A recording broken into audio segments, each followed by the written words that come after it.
Welcome back. We're here for the final episode of Song of Horror, The Horror and the Song, episode 5. Let's just get straight into it. We'll watch the opening cutscene, we'll get us caught up on what's happened in the previous episode. Husher died in there, trapped. He probably struggled and screamed until he went mad trying to find a way out of that godforsaken place. Like me, only in his case, nobody got there in time. I imagine he thought that there was a quicker way to go. The same way that Faber chose. And maybe I would have done the same in his place. What I saw myself do in that mirror was just too much. Is this what lies ahead? Maybe I already know it, but I'm trying to hide it from myself. Maybe deep down, I know it's a hideous omen of what the future has in store for me. Maybe I know that, like everyone who's come across that cursed box, I too will take my own life.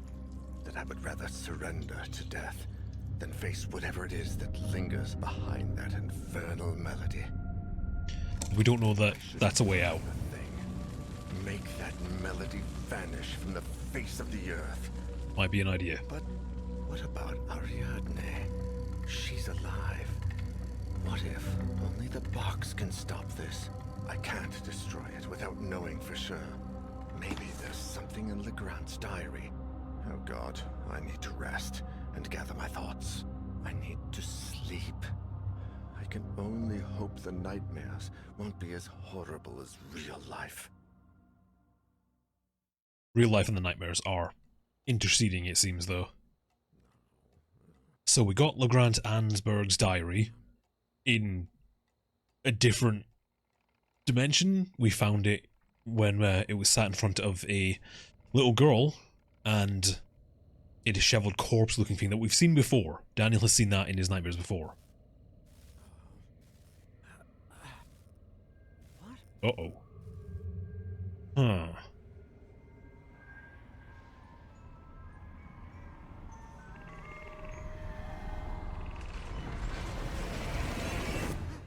There's the eclipse and the figure. That place, that melody. God, I need to find something. There must be something here.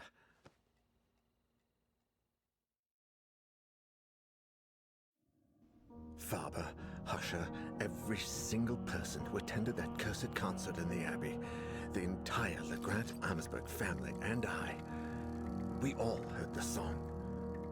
Auguste Legrand's diary, which I found in that place beyond reality.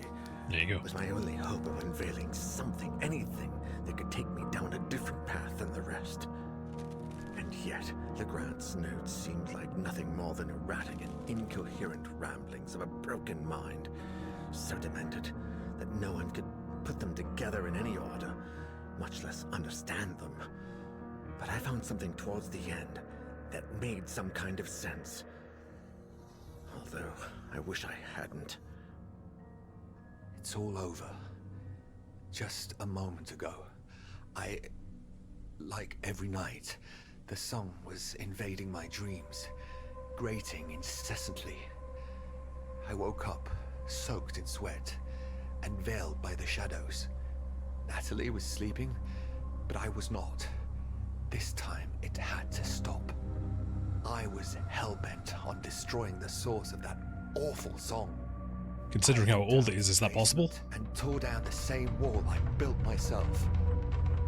With each blow, I cursed the moment I decided to bring that melody into my home. I couldn't take it any longer. There she was, behind the wall. My wife, huddled in a corner, holding Elaine in her arms. I froze. If Natalie was there, what kind of diabolical creature was sleeping by my side? Monsters. All of them. My beloved Elaine, Natalie. The monsters had locked them away and wanted to take Ariadne. They wanted to take my baby. I grasped the mallet, determined to do whatever it took. I would not allow those fiends to take my daughter, not without a fight. It's very classic gothic horror happening right They here. tried to harm my family. I would kill the monsters and the black figure and find my little girl. I followed them throughout the house. Every room was shrouded in darkness. There was something unnatural in the air. The melody had transformed into a choir of blood-curdling howls. But I finally cornered them in the bedroom, where I finished them off. I drew blood, and it flowed like a well from the grotesque black figures while they screamed and writhed, the vile, deceitful fiends. And then I went back to the basement. There is something very Edgar Allan Poe about this. Nobody there. Natalie and Elaine had disappeared. No. That isn't true.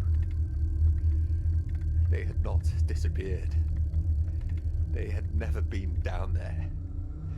They were upstairs, in the bedroom, where I had left them. That explains the blood. There were no monsters in the house. Except me. Only me. So that was the wardrobe from episode 2. And the presence. It seems like the presence is trying to push people towards committing suicide, and Daniel seems to believe that is a way to escape it, but I'm not so sure. God, it ends like this? Wait, what is this? Jeremy Hartwood Mental Hospital, 1920. Psychiatric analysis and treatment of patient Ariadne Legrand Amsberg. Dr. Berenice Prestegard. Oh, Christ, I can barely stand up. I really need help with this. We just got a few Alone in the Dark references thrown at us there. The, ooh, oh yes. So this one's a little bit different. We have characters, so this episode, depending on who survived throughout your game, who lived, who died, this will change. Some characters that you played before would come back if certain characters are dead. Etienne and Sophie are still alive, so we can choose both of them, but now we have a new character. Lydia. Age 38, light source torch. From humble origins, Lydia became a psychologist and social therapist after losing several friends to the heroin crisis of the 70s and 80s. When she committed to helping addicts fight their condition, she met Daniel in detox and therapy, and after his recovery became lifelong friends. Daniel considers Lydia his savior, but also tireless comrade who you can always count on. So she's got quite high serenity, okay speed, pretty decent stealth and strength though, but she's got more serenity than anything else. And her personal item is a portable inhaler. It helps me breathe during my asthma attacks and when I get anxious. So that would basically mean the silence minigame, she has an easier time of passing that. So before that we had a little thing there that said the Jeremy Hartwood Mental Hospital, which is a reference to Alone in the Dark. It's the name of the owner of the Derceto Manor in the original, if I'm remembering. I might get this all wrong, but he was the owner of the mansion in Alone in the Dark. Alone in the Dark is hugely influential for all of this, including Resident Evil and stuff, and it's getting a remake coming out soon, so I'll have to play that. Since we have a new character, we're going to play as Lydia for this part. What can we give her? What bonus personal item? The tooth, Maxwell's lucky coin, let you alter your destiny. Let's take the tarot deck. Daniel only sent one person to the Jeremy Hartwood Mental Hospital. Alright, let's choose Lydia. So we haven't played as her, and it's the only chance we do get to play as her. Guess what? I need your help. I know, I'm very sorry for calling this late, but listen. I found something. It's only a small lead, but it mentions everything, and has the Jeremy Hartwood Hospital stamp on it. Yeah, that's the one. I know it's a bit far, but I think someone there, Dr. Berenice Prestegard, read this diary years ago and looked into this madness way before we ever did. It says 1920. There must be something left of her research. If I'm not mistaken, the hospital was abandoned shortly after World War I. So maybe everything is still there. Her notes, her files, something. No, No, I think I'm running out of time. I feel bloody exhausted. I can no longer tell the difference between reality and my hallucinations. I need you to look for something, anything, and call me. I know it's a lot to ask, but I don't want to end up like the rest. And something tells me I should visit Ariadne one last time. Yeah, take your cell and call me if you find anything. As soon as I find out what Dr. Prestigard was investigating, I'll drive over to the Grant Amsberg mansion. Yeah, good luck to you too. And thanks. It does seem like the Dark Presence, if it doesn't capture you, the various creatures and entities, the hallucinations are there to try and trick you into doing something that would ultimately lead to you either giving up or suicide or making you go to locations that you would end up being far more likely to be captured. So it also makes more sense to send Lydia here since she is a psychiatrist, so she'd probably have a lot more insight to all this stuff than anyone else.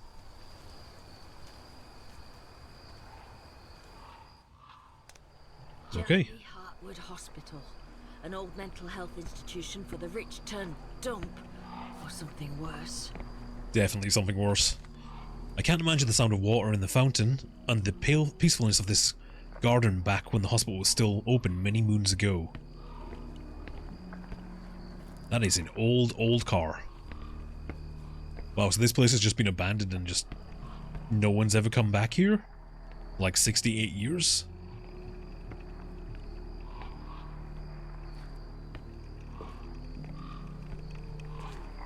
Gate looks unstable and it must weigh a ton, yeah. There's that moaning sound again. We heard that in the graveyard.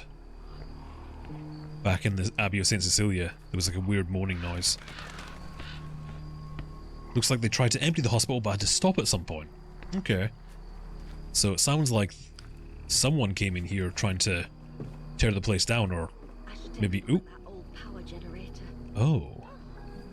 Looks like a power generator. I'd say it still works. Well, let's try it out. Oh. Damn it. Huh. Broken handle. The rope is rotted away. I can't use until I replace it. Okay, so we need to find something else to replace the rope. I think I overdid it. Just a little. It's obvious that they were dismantling the place. A lot of crows around here. Birds seem to have some kind of significance sometimes in the game. They're either attracted or a harbinger of the dark presence, it seems. Okay. Can't go that way. We don't need to. Let's head on inside.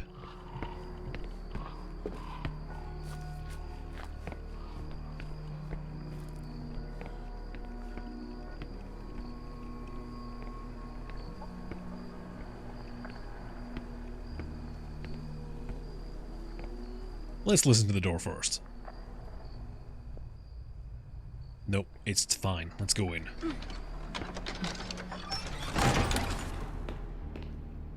It's a lot of noise.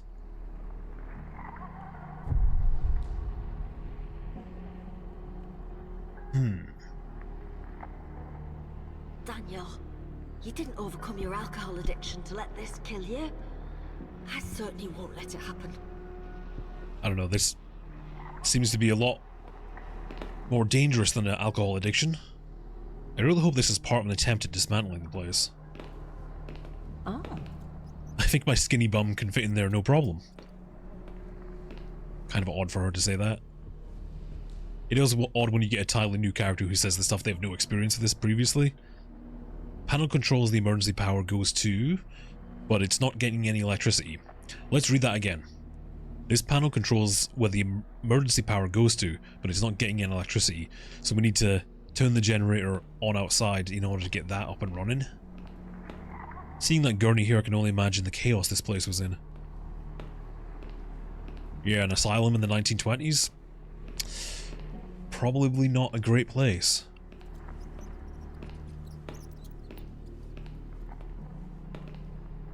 Always like marine art. Staircase is completely blocked. Building's in better shape than you expect for a place that's been abandoned so long. Still, half of it's in ruins though. This reception? Well, Ooh. There's a stapler on the other side of the glass on the desk.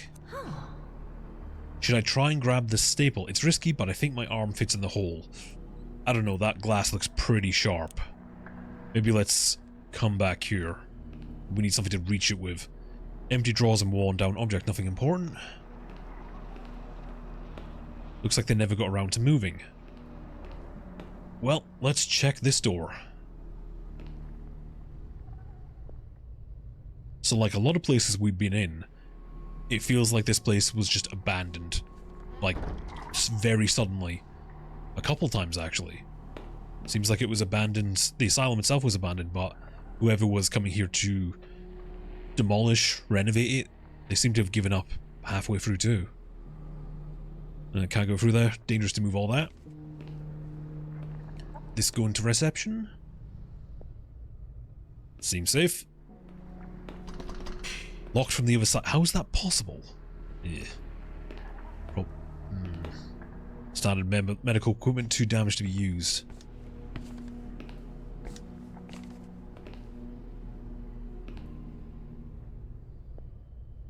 Nice and quiet. So we're here trying to find the work or some kind of information about Dr. Prestigard, who treated Ariadne Legrand at some point. Somebody ruined this painting with those black stains, stress or psychosis. Oh, there's a bar here. Why is there a bar in an asylum? That seems like a bad idea. Ooh, what's this? Dismantling notice. Report describing hospital works. The dismantling has terminated. Work isn't done. We're not going to stay a single minute longer than we have to. Two of the teams have refused to return to the East Wing, and Ezek and his boys tied a thick cable around one of the fridges to keep it sealed. They don't want to open it, even though scores of tools and kitchen utensils are back there, along with a couple of high-quality chest freezers in perfect condition. It's not the first time we've had, but situation's gone too far, so we must leave. I don't blame them. This place makes my hair stand on end, and I've been inside for less time than any of them. There are still so many things of value in there. Typewriters, radios, luxury furniture. It doesn't matter. As soon as Emil's team returns, we're leaving. I hope they don't have Tari or Nightfall is going to catch us here. I wonder what the hell's taking them so long. I hope I don't have to go back there and look for them. Yeah, so they're Seto. I wonder when this happened. We've seen a lot of that throughout the game though, where we'll go into locations and it looks like people just disappeared instantly. An old photo torn to pieces in an attack of anger or despair. Maybe I can put it back together. Okay. Right, simple puzzle, we put it together. Information. From highest to lowest, the something are in the photos. It looks like I doctor wrote this because that is just chicken scratches. Okay, let's just try and put it together.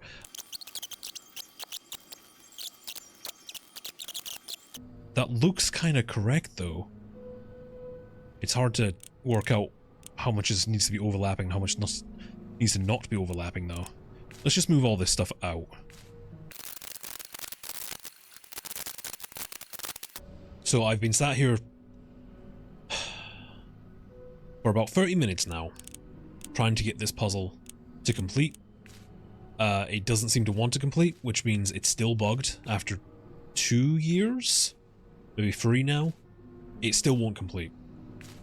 But what's supposed to happen is you're supposed to get all of this in the right order, and it's supposed to then give you the photo so you can pick it up and take it with you, but no matter what I do, no matter where I put the pieces, it doesn't want to autocomplete, even though I've got them in the right places. Even though every single piece is where it's supposed to be, the puzzle will not complete.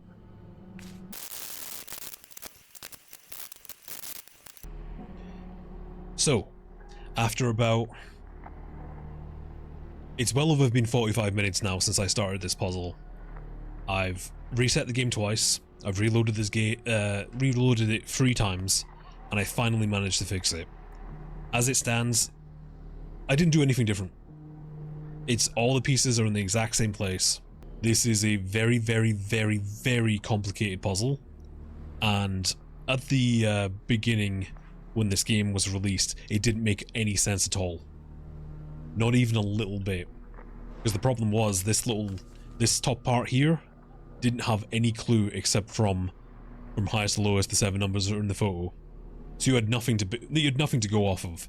And then someone very sensibly suggested they add some clue, some kind of illustration to the piece of paper or somewhere that you can reference.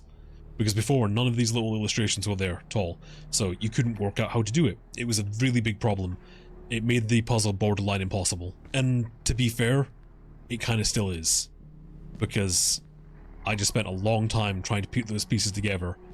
And hopefully the way I've edited it together, you'll see, like, I wasn't recording at the time, unfortunately, but I literally just moved a bit and it was done. It's so incredibly frustrating, so if you are playing this, don't even bother, just look up the code. It's not worth your time. Let's go behind the bar here. That wine was probably already expensive in the 20s, and it's almost like I'm touring a strange museum. Daniel would probably throw up if he saw so many liquor bottles in one place. Boy, has he changed. I'm so proud of what we accomplished together. Rustly implements. Luckily, they don't serve alcohol to medical patients anymore. We've evolved somewhat since the turn of the century. A tiny bit. Tiny, tiny bit. Let's see what's in here.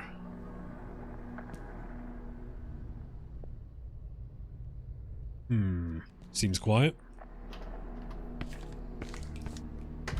Ah, the kitchen. I see many small stove burners instead of several large ones. I guess people like to pick their menu.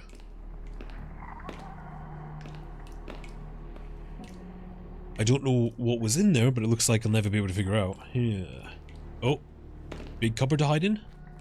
Looks like the closet is open. Hiding there would be child's play. Okay, so we got a place to hide. Ooh, a knife. Knives. They could come in handy, but they're in such bad shape they'll probably fall apart. Damn it. Judging by the size of that sink, they don't use large pots.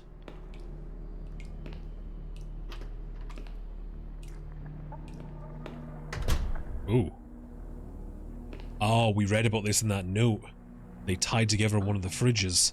Someone's used this cable to make sure the handle wouldn't move.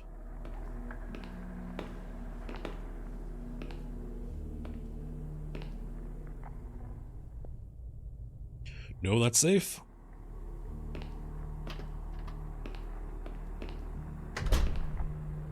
Nothing. Should I take this drawing? Oh yeah, sure. Take the drawing. Ariadne's lost drawings. Collectible item. The representation of a scene that happened. What's left of old tin goods? I don't need to take anything. Yet. You never know with these kind of games. Uh-oh. No, we're still okay.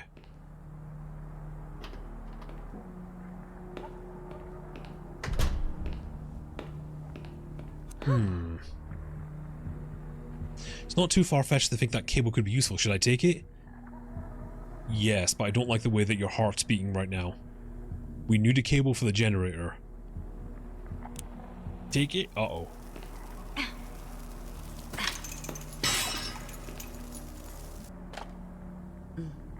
Clearly it's still holding up.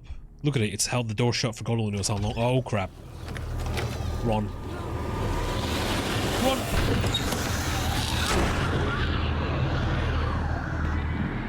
Oh dear. So that's what they were keeping from getting loose.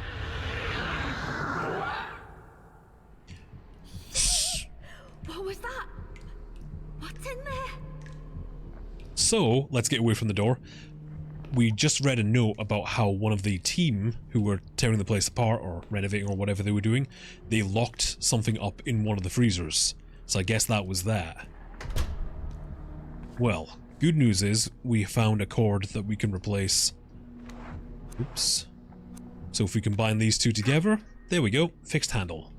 So now we can go back out to the generator and get it working. we're assuming there's still fuel in there, and we're assuming the fuel's still good after 60 odd years. Even though gasoline has a fairly short half-life. Well, not half-life. I'm pretty sure gasoline and fuel does have an expiration date. Right, let's get this generator up and running. Combine. Here we go. There we go. Ah, good. This makes it slightly safer. Slightly. Well, that's a rat. Right, let's go back in. Now on to the next. We need to go back to that electric box that can, I'm assuming, supply electricity to certain parts. Oh. Now the generator is on, let's see what I can do here. Okay. Morgue lift security. Well, we're nowhere near the morgue. I don't know what the lift is, so let's put it on security for now. That seems like the most sensible thing to do.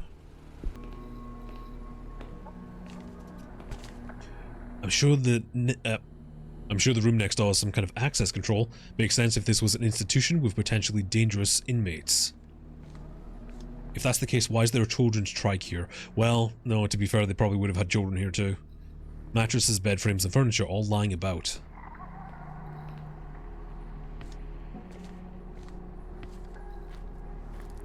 Go. Oh, panel on the wall there for inputting a code. And a gate that's completely jammed. Let's have a look at this. I think this panel unlocks the door to the security room.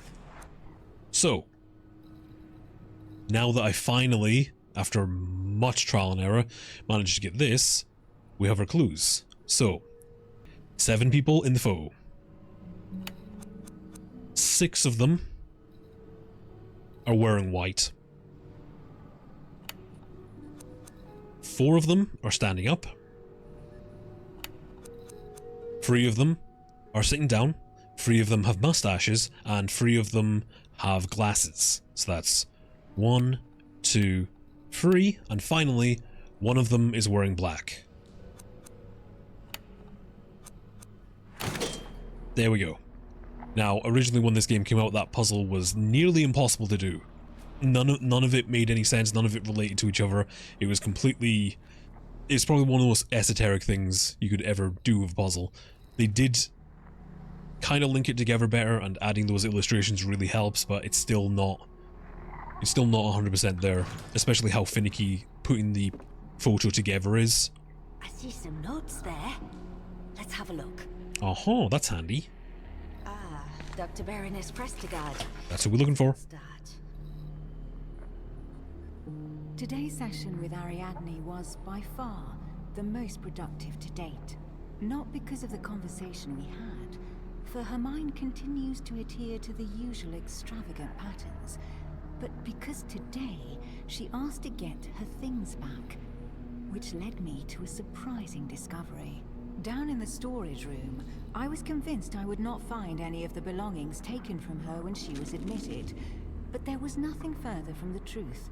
There was a diary and a music box. Uh-oh. After handing the box to Ariadne, I quickly browsed through the diary, Which is what Daniel saw. apparently belonged to her father, and that's where it gets interesting.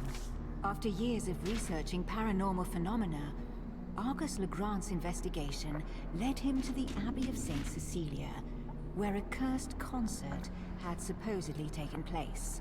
After spending Well, a considerable amount supposedly. of time, There's the got bodies. his hands on the only remaining sheet music from the concert, and convinced an acclaimed musician to play the music one more time. Oh no. The new cursed concert would take place on a steamer that would sail down the Rhine a few weeks later, and both Legrand and his assistants would be there to contemplate the true effects of the song. We saw After a the brief concert, glimpse of the steamer, the tycoon wrote the and I wonder if it was an episode that got cut out. Those ignorant, illiterate fools.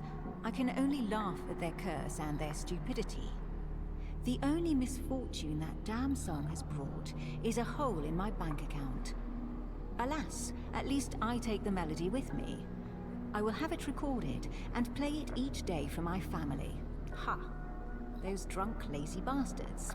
Their misfortune was caused by their own stupidity and bad blood. Wanting to put the blame on a song is yet another sample of their total lack of culture. Argus Legrand never knew that the steamer suffered a strange accident, just hours after he got off, that killed everyone on board.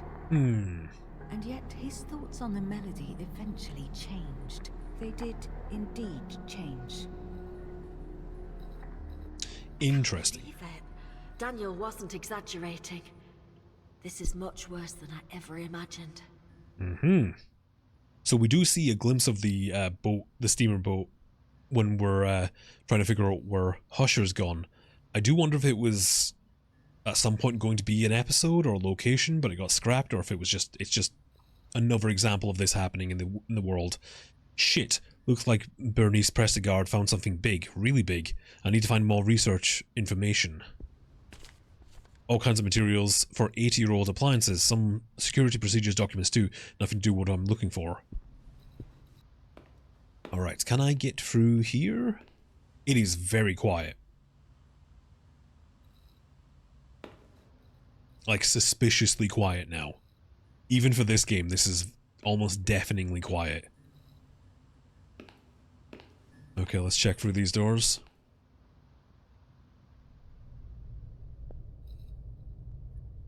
Still quiet. It looks like some kind of projector room. We've not had good luck with projectors in this game thus far. I think the projector still works. Unbelievable. Okay, so we need to find a film to put in there.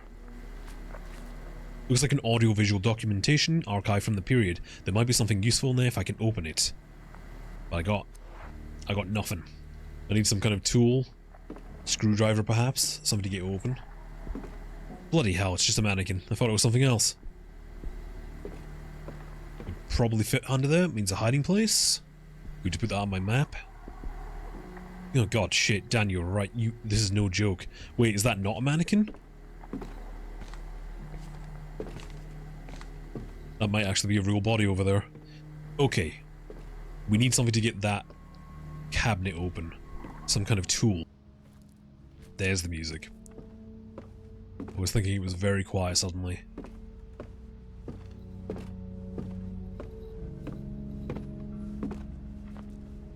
Old radiator. Yeah, they never got finished what they started. They were basically taking anything that had of value, stripping the place down. But as we read, stuff started to get weird, and they left. Guessing it leads to the staff area. That's the thing about the music, it doesn't just affect people, it also seems to affect locations. As we've seen in previous episodes, whenever someone plays the music in a location, that location becomes... like, the best way I can explain it is stained. And just, it becomes cursed and haunted. Even if you haven't heard it, you're more likely to see or hear the effects of it on the environment itself. Oh, this hole connects the two rooms. It looks like someone covered it on the other side. Well, it looks like a good old hiding place. Don't like the fact of going back in a wardrobe. I think that's supposed to be a reference to her sexuality, but I think it probably would have worked better if they called it a closet, because the phrase is coming out of the closet. Wardrobe doesn't really work. Music can really help with mental illness. I'm glad this patient had the chance to pursue their hobby. I'm guessing the patient was planning on rehearsing all of these songs.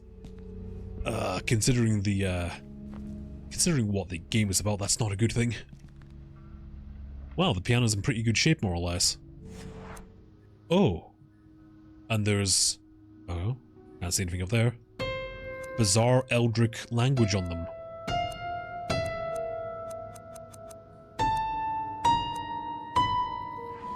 Well, it works, but there's nothing we can do with it. Ah. It doesn't like the light, but it likes the song. Okay, we need to do something with that wall then.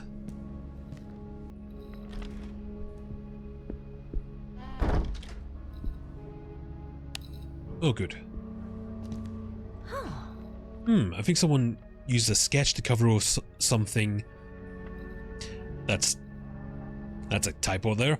I think someone used the sketch to cover some king of imperfection on the wall. I think that's supposed to be a thing. What is the drawing of? I want to see it, actually. Some kind of still life by the looks of things. This place is a huge mess. Oh yeah, got some life drawings on the wall there. At least it looks like they could practice their art. Charcoal sketches, some aren't even finished. They look professional though. Seems like the patient never got around to finish his painting. Again. More signs of people completely disappearing in the middle of stuff. Whispering. The wood is swollen from here beneath. There's no way I can open the cupboard now. I wonder if this patient who boarded the windows and why exactly. Patient kept a Bible on the nightstand. And they've got a crucifix up there too. Okay, let's go have a look at this wall.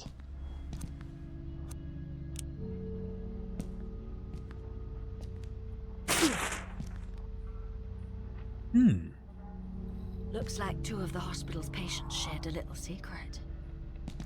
I can see the room next door. Seems like the patients had their own little shared secret. Alright, let's go back through then.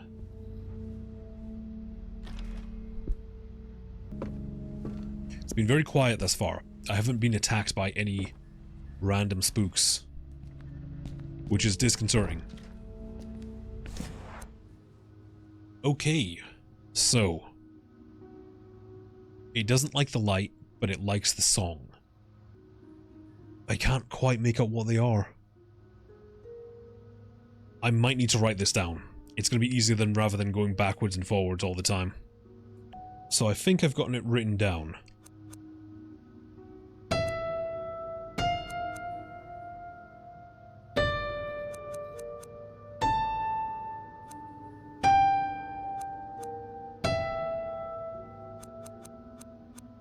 Oops. Going the wrong way.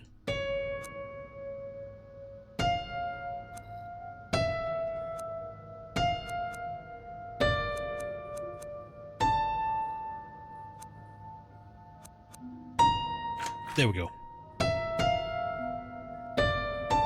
They should sound familiar.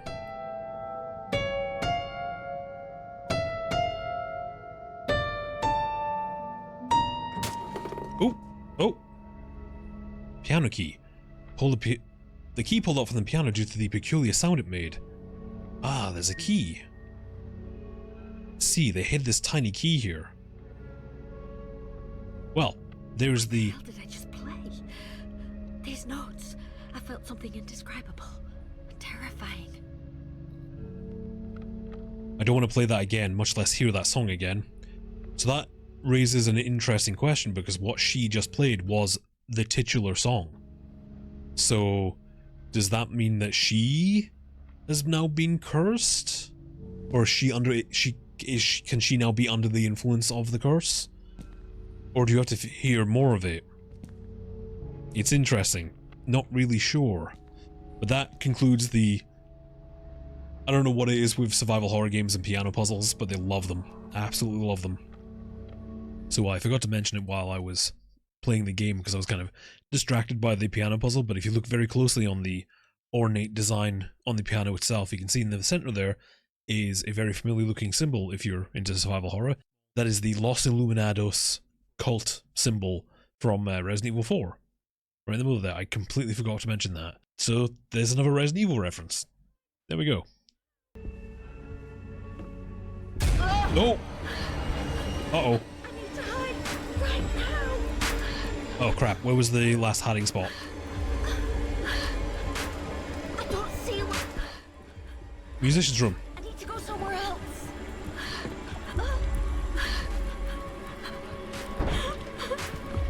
Go, go, go, go. Okay.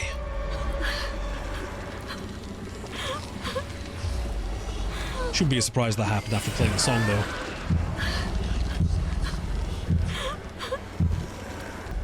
Has she got a Metal Gear Solid patch on her shoulder there? Or on her arm? It looks like the Foxhound logo from Metal Gear Solid. Okay, there we go. Look at that. Looks very similar. I wonder if that's a reference. I would assume it would be. Okay. What just happened exactly? Now, we could chalk that up to be a complete coincidence because we hadn't been attacked yet, but it's interesting how that happened almost directly after playing part of the song.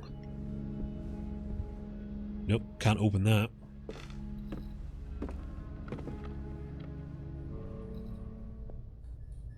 Sounds quiet, let's have a look in. Oh. Lots of dead animals. If those animals alive, this room would be like Noah's Ark. Bunch of old chips trophies. I see the patients here took their hobbies to the extreme. Is this Police Chief Brian Irons from Resident Evil 2? Is this his room? Taxidermy used to be his hobby. And to think that taxidermy used to be my hobby. Taxidermist instructions. Cryptic notes written by a psychiatric patient. She blinks, awoken by hunger. 'Tis nighttime and she listens. She takes flight, swift, lethal, silent. You scream as she tears you away from yourself. Satisfied, she lands on her nest and hoots to the wind, announcing victory. Her firm grip paralyzes you, and blood spills as she feasts. She swells and beats her wings, and satiated she sleeps. Okay. That means nothing to us right now. Classic novels.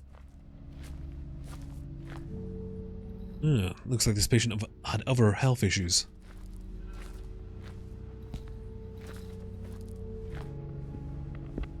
Well, I think that's everything in here.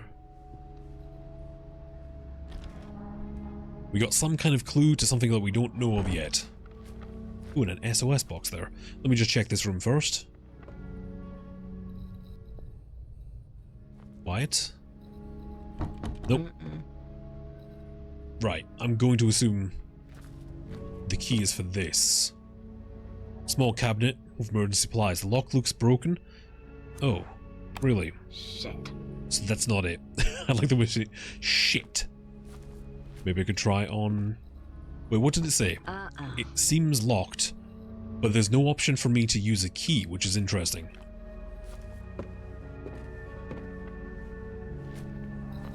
Let's go on with our exploring. That one is just completely... Oh, missed a door there.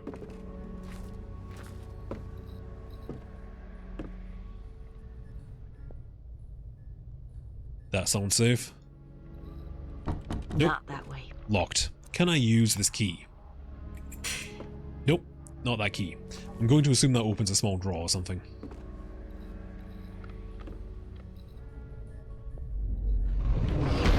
Okay. Well, we're not going through that door.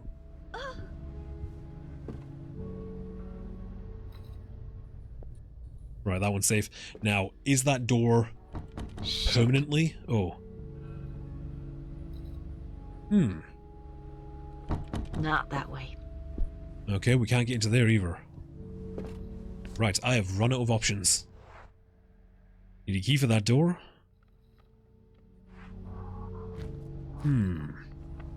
Let's head back downstairs. We need a tool to open that SOS box, and we need a key specifically for a door. The key we've got right now is for something else entirely, so we need to go try and figure out where that is.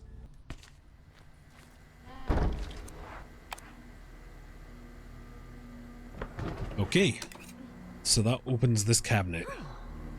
An audio-visual recording. It blows my mind that they had access to some recording devices. Yeah. I'm gonna guess this place had a lot of rich people coming to it, so they had the finances for it. I wonder if this projector still works. We'll soon find out. What's the worst that could happen? Oh. 1920, interview with Ariadne. Oh, now I'm playing as the Doctor. Hi, Ariadne. How are you? Do you feel like talking today? You know, I think you're right, that I don't see things like you do. Okay. Let's have a look around the room then. Oh, there's the music box. We can't do anything with it yet, though. Okay, let's keep talking to Ariadne then. If you don't feel like talking, you can draw. Whatever comes to you first. I should give her something so she can draw. There's a box of... Okay.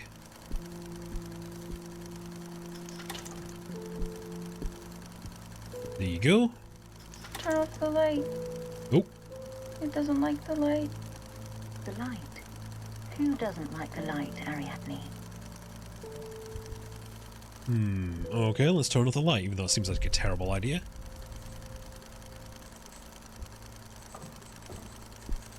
Who is that old lady? It's me. Okay. You can listen to your box if you want. Sometimes I hear you playing it when I pass by your room. Uh-oh. If that's the case, then she's already heard the song. Which means she's already been cursed by it. So sure, let's listen to it again. It can't curse you more.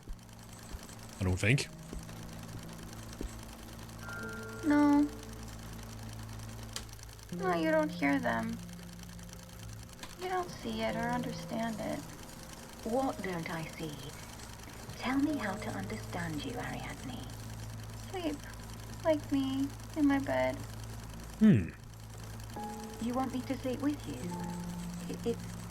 It's normal not to want to sleep alone. Sometimes I get scared at night. Not here. At home. Daddy, Mommy, and Elaine sleep there. When they understand. Sorry? You mean you want me to sleep at your house? Yes. Sleep there. And listen to the song. And then you'll talk to me. Yes? No? Oh, who's this gentleman? Is it your daddy? No. It's Mr. Neuer.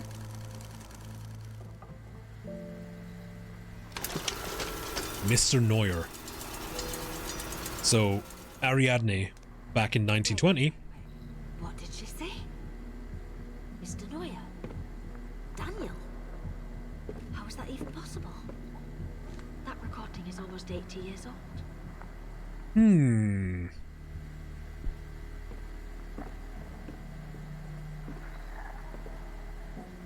So Ariadne back in 1920 was talking about Daniel Neuer. Interesting. Great. First experiment report. Experiment details of a study conducted by Dr. Bernice Pestegard. Description. The volunteers were divided into two groups, the experimental group and the control group. The 12 test subjects will be placed in individual padded cells. The 6 subjects from the control group, North, will live there for the duration of the experiment, will not experience any other changes in their usual routine. The 6 subjects in the experimental group, South, including Ariadne, will be played 2 cycles of the song from the music box daily, approximately 4 minutes. This procedure will continue for 21 consecutive days. Notes: the patient is expected to verify that the melody has no effect on people and in fact is presumed to help the treatment of her mental condition, which does not seem to be improved nor respond to other treatments. Regardless of results, even at given the young age of the patient, electroshock is not recommended under any circumstances. Well, at least that's good. See spots of ink on the labels, nothing legible. And there's a door here. So they started experimenting with the music box, not to purposely infect people, but to prove that it had no effect on people, except Ariadne. I wonder how that went. I don't think I can use any of those instruments, they're too worn down.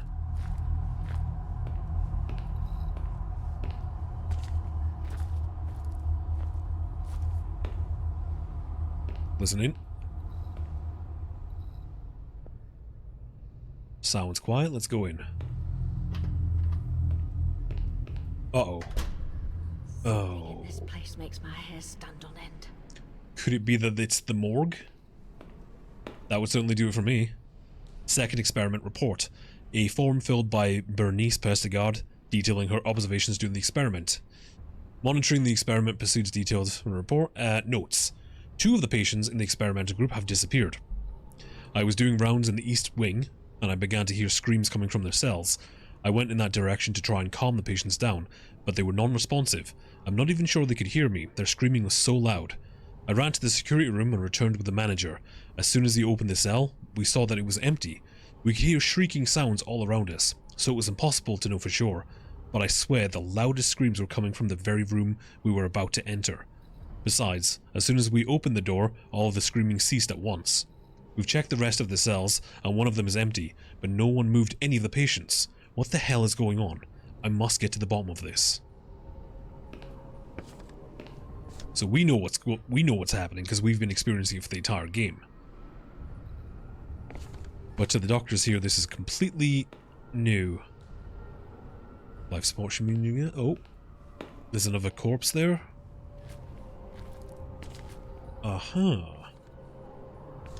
That's probably there for a good reason.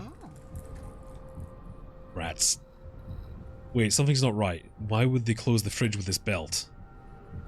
That's fine, we don't need to know. Shit. Those bodies bring back memories. I lost count of the times I had to ID a friend's body at the morgue. Damn heroin. Pretty sure this lamp would work if it was getting any power. One of the options was to power the morgue, wasn't it? Right. A scalpel. Sharp surgical instrument. It's still thin and sharp. So, chances are we could use that to cut this open. But considering the situation and where that light is, I think we want to turn the power on first before doing that. What on earth happened to these people? What did they do here? Nothing good. Back to the electric box. Daniel, when I met you, you were an invalid. I thought you would end up like this like so many of my other friends, but I'm not gonna let that happen. I think Lydia's a bit over her head here, a bit out of her depth. Because this thing is... I don't know if this thing's treatable in the way that she expects it to be. The belt that connects the lift is shredded to pieces. That's what we need the belt for then. Nope. Alright, we can't do anything with that yet. Let's have another look around this area. Now, I don't want to look into any of these doors yet, because that's where the experiment took place. And from what I've heard, it was pretty bad. Looks like, oh, we've got a hiding closet, good. These bodies, for 8 years, nobody knew they were here, and if they did, nobody did anything about it. We've done a full circle. Let's go back to the electric box and turn the power onto the morgue. Well. And then we're going to assume we have to go back and turn the power onto the elevator as well.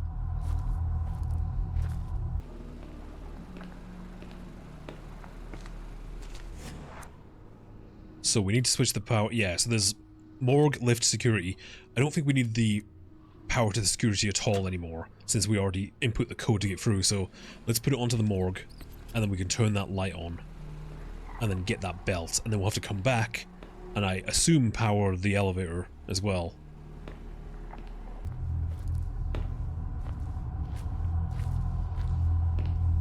It's very sinister music.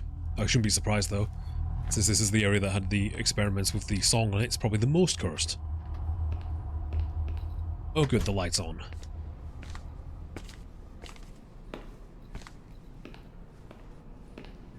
That'll offer me some kind of protection from whatever's in there, at least. The light is very strong. It's aimed at those refrigerators that line the wall. For some reason, that feels oddly reassuring. Should I untie the belt and take it? Yes. I was expecting we had to cut the belt. Never mind. Broken belt. Leather strap similar to a belt. Ah, but it's torn in two. We need to fix it. What the? Oh, quick! Go, go, go, go, go! Wasn't expecting that so soon.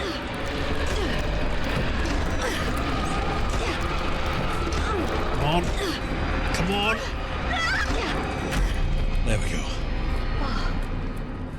The game lured me into a false sense of security.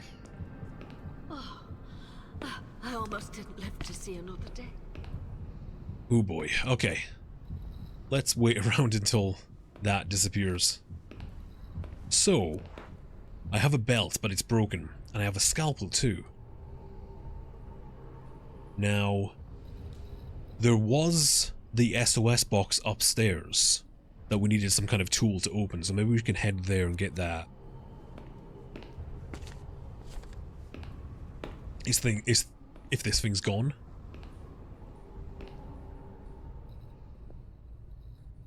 Okay, that sounds safe, let's go.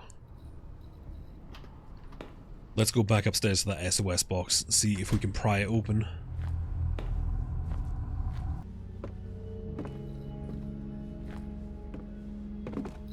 Here we go. Use the scalpel. There we go. Nice. A closed box. Oh, flip it. That's a filthy box. Nice one. Ah, a box of flares. A metallic box containing emergency flares. If I have to carry these around, at least they'll help me illuminate dark areas. So. Flares. They could be useful. Hello? Uh-oh. Is there someone there? That's never good.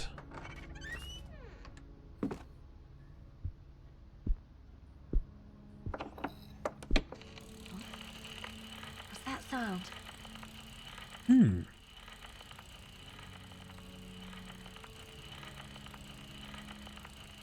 I feel like something's trying to guide us here. Sad. I don't even know why I came here, or why I'm here. Have I really begun to believe my patient's story? And yet, there's something that I can't explain. It might just be my mind playing tricks on me, but I've started seeing things. And I hear the music from Ariadne's music box in my head. I need to understand this. There's something threatening about this place. The candles help me make the room a bit more cozy, and the last rays of sunshine still come in through the window. But the shadows in this room make me feel uneasy. All I've done is clean off the dust from an old mattress and lie on it, without even taking my clothes off, since I don't really think I'll get much sleep in this place. Don't blame you. Silence here is oppressive, almost solid. Aside from the still hum of the phonograph and the old wooden beams creaking, I can't hear a single thing. Ariadne? Where am I? The first dream.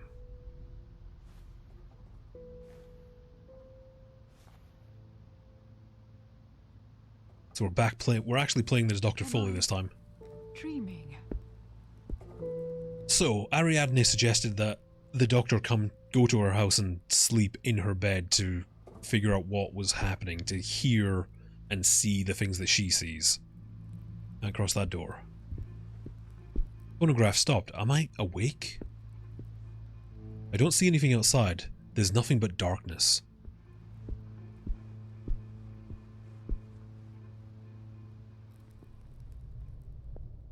It's quiet. Oh. What is this place?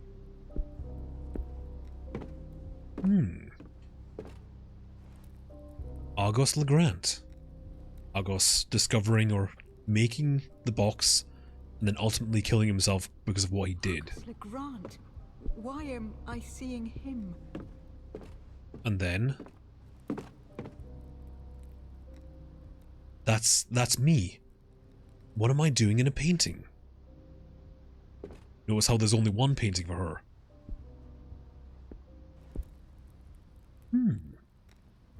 It's here. I felt it again. It happens sometimes, though always at night. When I turn out the lights, and almost unperceivable. Just barely past where my eyes can see, or when I close my eyes, watching me, with eyes that are not such, lurking the frontier between wakefulness and sleep. My dreams are unusual, and my rest troubled. When I wake up, I remember seeing something in the distance, through a window I can barely make out, or in a fleeting reflection on the bright surface of the river as I walk arm in arm with my fiancée, lost in the muds of the Great War. Other times, I dream a crowd is watching me, and that thing is there, amongst the grey faces devoid of expression. As soon as I notice its existence, I stop being capable of finding it. Do I really want to? Do I mean to find it? What does it all mean? Ooh.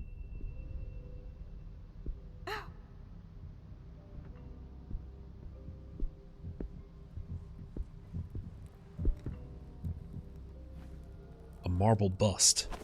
Oh. Wake up. It's me. There's no doubt about it, that's me.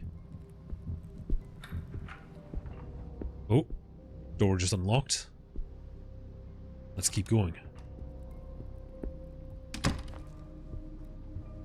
Ah yes, the descent.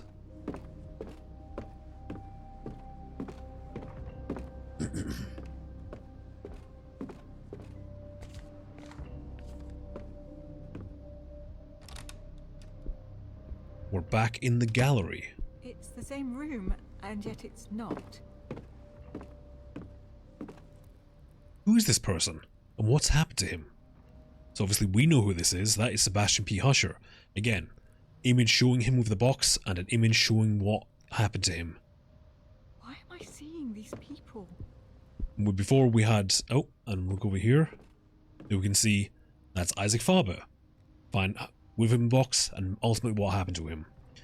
Who would paint pictures like that? Who is this man? So it hinted at it before with Ariadne drawing a picture of Mr. Neuer, Daniel. It's been hinted at throughout the game, but now we're finally getting a firm grasp that whatever this presence, this entity is, it doesn't exist in our same dimension, and it doesn't exist inside, or should I say it exists outside our linear timeline. So everything that's happened or will happen or has happened to this entity is all the same. What we're seeing now is in the past, but she's seeing stuff that's happened in the future, our contemporary future. So all of this exists outside of our reality in many, many more ways than literally. I dare not name it, but I know it's here. There is a presence that follows me, everywhere and nowhere at once, in the walls and ceilings, but also behind my mind, digging through my thoughts and painting them in a colour of fear. Everything becomes a little darker each day. God, what's happening to me? When there is silence, I hear a melody, soft, slow, beautiful, dark, sinister, terrifying, and cruel. If I pay close attention, those impossible notes and unnatural chords, echoing from the deepest of caverns, reach me without passing through my ears.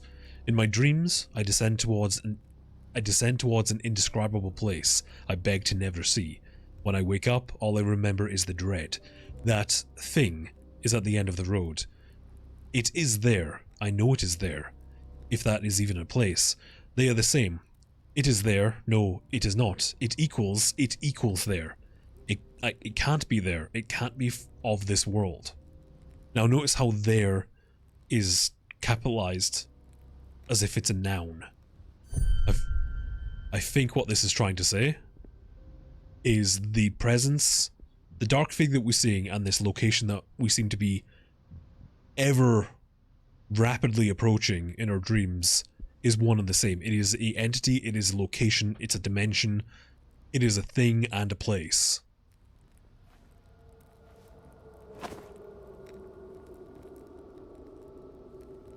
Wake up. Which is... Me again. What does this mean? Which is very similar to what became of the King in Yellow in Lovecraft's... Well, the further... the mythos stuff that came after Lovecraft and Chambers, where the King in Yellow became an entity known as Hastur, and it rules over a place called Carcosa. In Lovecraft's extended stories written by other people, the King in Yellow became Hastur, Carcosa, a place, a planet, a dimension, and a ruler all in one. And I think that's kind of similar to what's going on here. The Dark Presence is an entity, it is a place, it is a feeling, and it is the song. There's a lot of stuff like that in Lovecraftian mythos, where entities can be multiple things at once, including just colors and noise. also brings to mind... God, where am I going? Also brings to mind Yog-Sothoth from the Dunwich Horror, where Yog-Sothoth is described as the gate to something, another dimension, another reality, another plane of existence, but Yog-Sothoth is also the key to the gate. So there's a lot of dual meanings and multiple... what do you call it? Objectification? Not really objectification. Multiple aspects to these entities. They don't exist in our three-dimensional world. I wouldn't even say they're four-dimensional. This entity that we're dealing with now is definitely fourth-dimensional, possibly even more. What does he have to do with me? So, as we can see, Daniel's fate is not known yet. He's there pictured with the box, but we don't see his fate. I've never seen him before. And over here, it's the old woman from Ariadne's drawing. It's Ariadne, according to herself. So, once again, Ariadne, she has the box, but we do not see her fate. We do not see her death. So, stuff is still open, seemingly. But given how this works, maybe it shouldn't? It's interesting. It's behind every door, waiting for me to step through. It's in the cracks in the ceiling, waiting for me to walk in. It's in each shadow, every nook and cranny, waiting for me to turn my back. It's in the mirrors, waiting for me to look. As we know from our experiences, mirrors act as a window, a door, and a reflection of the other world. Whatever this entity is, it is the entity, it is the other world at the same time. We can see through it. We can see it. It can also come through, or the things that it controls, the people that it's taken, can come through it. They can come and go. Daniel looks into the mirror. Reality changes around him. So it's been something that's been slowly developed, and it's hinted at very nicely in the beginning, and it just builds up and builds up and builds up until we get to see it ourselves. Doesn't know that I'm aware of it. Please tell me it doesn't. No. No. If it knows that I know, it will come for me. The melody twists and warps, played by grotesque instruments no person could have created. It starts out with an awful screeching sound and slowly transforms, and till it can be heard amongst all the shrieking and anguish. I want to close my eyes, but I'm already asleep. I can't. I don't want to get there. These are not nightmares. It's more than that. I wish they were nightmares, but these are gone. They died of fear a long time ago. All that remains is the horror and the plateau. Only the presence and the foreboding echoes of the song. I want to disappear, stop the suffering and torment, and never have to hear or see anything again. I want to stop feeling it, enduring it, but I have to finish. I must do it. I must. I must go there. Now, we've seen the plateau. We've seen imagery of the figure standing in front of a large... It looked like a building. And there is the eclipse behind it. I'm presuming that that's the plateau in the foreground. Now, the plateau could be a reference to the Plateau of Leng, which is also from the works of H.P. Lovecraft. It's mentioned in At the Mountains of Madness, Dream Quest of Unknown Kadaf. It works as a focal point between reality. The Plateau of Leng is a literal place on Earth that you can go to, but it also lets you travel to the Dream World, or the Dreamlands, and Kadaf. It also exists in Kadaf. So I'm wondering if that's a direct reference, or what's going on. I personally like to think that the Plateau of Leng isn't a location on Earth. It is our Earth. It is our dimension. Our dimension is the Plateau of Leng. So there's a lot of overlapping between realities, and the plateau seems to be a focal point of that. But it might not just be the one location. It might be all of a reality, because a lot of stuff slips through. It's a literal... In a lot of those stories, you travel through these dimensions through your dreams, or you can literally travel through them by going through underground cave systems and stuff like that. It's almost like it's a flip. Kind of going into a little bit of Hollow Earth as well. It's a little bit of that, but it's not inside, it's another reality. Anyway, we're dealing with a lot of that right now, because we're in a dream right now. But it isn't a dream like something that your mind is making up. Our consciousness is traveling to this location. This location could be the entity itself. This could be the presence. This could be there. This all could be the exact same thing. It's like in Bloodborne. When we travel around in Bloodborne, you travel to the Hunter's Dream. You travel to the Nightmare Frontier. These aren't places that are imaginary. I think a lot of people, when it first came out, assumed that the plot of that was it was all a dream. That's not how it works in the Cthulhu mythos. Dreams are literal realities that we're traveling to.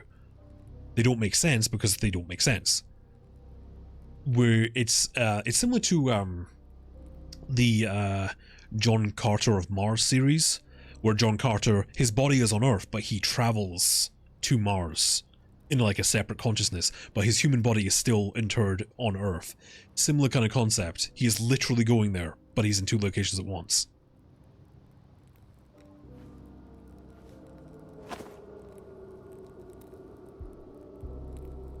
Wake up! Oh God, what is happening to me? We can assume this is Bernice even. We can assume this is her inner consciousness desperately trying to save her from what she's seeing. Because the more we go on, the more strange, grotesque, and disturbing it becomes. And the more you can see the building that we're in slowly fall to pieces and become something else entirely. Oop. What? Who's there? Is that me? Should I take that bag away? Take it away from myself?